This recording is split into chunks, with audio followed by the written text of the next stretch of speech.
മുൻ മുഖ്യമന്ത്രി ഉമ്മൻചാണ്ടിയുടെ ഓർമ്മദിനം ആചരിച്ച് ഇന്ത്യൻ നാഷണൽ കോൺഗ്രസ് കോട്ടപ്പടി മണ്ഡലം കമ്മിറ്റി. ചടങ്ങിൽ കോട്ടപ്പടി പഞ്ചായത്ത് മുൻ പ്രസിഡന്റ് എം.കെ. വേണു അനുസ്മരണ പ്രഭാഷണം നടത്തി.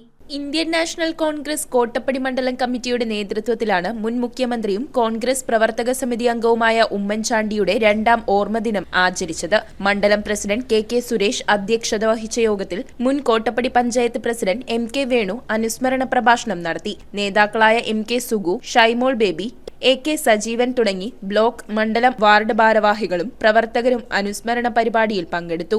നേതാവ് വെറും ഒരു നേതാവല്ലായിരുന്നു. അദ്ദേഹത്തിന്റെ എല്ലാ പ്രവർത്തനങ്ങളും, അദ്ദേഹത്തിന്റെ എല്ലാ സ്പന്ദനങ്ങളും ഇന്ത്യൻ നാഷണൽ കോൺഗ്രസിന് വേണ്ടിയായിരുന്നു. അദ്ദേഹം ജീവിച്ച് മരിച്ച് ഇന്നും ജീവിച്ചിരുന്ന ഉമ്മൻചാണ്ടിയേക്കാൾ ശക്തനായി ഇന്നും അദ്ദേഹം നമ്മുടെ സമൂഹത്തിന്റെ വിവിധ തലങ്ങളിൽ അദ്ദേഹത്തിന്റെ പ്രസക്തി വർദ്ധിച്ചു വരുന്ന ഒരു കാലഘട്ടമാണ്. എന്തായിരിക്കണം ഒരു ഇന്ത്യൻ നാഷണൽ കോൺഗ്രസ്സുകാരൻ, എന്തായിരിക്കണം കോൺഗ്രസ് സമൂഹത്തോടുള്ള പ്രതിബദ്ധത എന്ന് തെളിയിച്ച ഒരു വലിയ വ്യക്തിത്വമായിരുന്നു ഉമ്മൻചാണ്ടി. News bureau, Kothamangalam. അൽഫാമുണ്ട്, ബീഫ് റിബ്. അങ്ങനെയാണോ? സ്പെഷ്യൽ ഗ്രീക്ക് സലാഡ് എടുക്കാം. ഏട്ടാ ഒരു അൽഫാം മന്തി, ഒരു കിസ്റ്റം. ഏട്ടാ ഒരു മിറാഷ് മന്തി. ഇനി മതി വരുവോളം കഴിക്കൂ. The salt restaurant.